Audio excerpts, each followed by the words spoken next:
गुरुदेव भगवान के चरणों में कोटि कोटि नमन। गुरुदेव भगवान, इस शरीर से काम वासना खत्म हो गई है, पति को काम वासना बहुत है, क्या करूं, मार्गदर्शन करें। पति के अनुकूल चलना चाहिए। जब दो पाणी ग्रहण करते हैं पति और पत्नी, तो एक दूसरे को सहयोग करके मित्र भाव से चलाना चाहिए।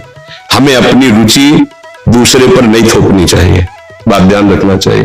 हम दोनों एक मार्ग के साथी हैं, तो हमको चाहिए कि हमें अपनी रुचि उसके अनुकूल करनी चाहिए, उसको चाहिए कि हम अपनी रुचि को एक दूसरे के अनुकूल कर ले।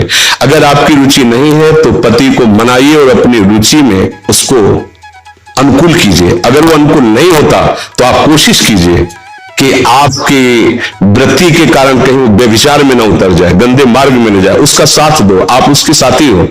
आपका ब्रह्मचर्य उतना मान नहीं होगा जितना पति की आराधना मान होगी। पति को एक मित्र है, मान लो हम कह रहे हो वो पति परमेश्वर होता है, ऐसा मत मानिए। तो एक मित्र है, हम दोनों मिलकर के संसार मार्ग में चलना है, तो हमारी रुचि ही पूरी थोड़ी होती है, दोनों की रुचि मिलनी चाहिए। अगर दोनों रुचि, दोनों ब्रह्मचारी रहो।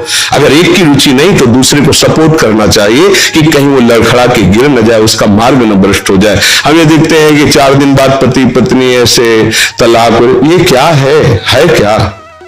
सिर्फ अपनी रुचि का पोषण नहीं होना चाहिए। अगर हम दो मिलते हैं, दोनों मित्र बनते हैं, तो एक दूसरे की रुचि का आदर करें, एक दूसरे की रुचि का सहयोग करें, तभी तो जीवन यात्रा चलेगी। नहीं तो कब ऐसे नहीं चलेगा। आप ब्रह्मचारी बन के बैठो, वो विचार में प्रवृत्त हो जाए तो आपने पानी ग्रहण किया था, ये आपकी मित्रता नहीं सही रही। हाँ, वो बहुत ही व्यभिचारी है, अन्य, तो फिर अपने को अलग कर लेना चाहिए। अगर वो एक पत्नी व्रत है तो हमें उसका सहयोग करना चाहिए, उसमें ब्रह्मचर्य की तरफ वृत्ति न रखकर अपने पति की अनुकूलता की तरफ वृत्ति रखनी चाहिए।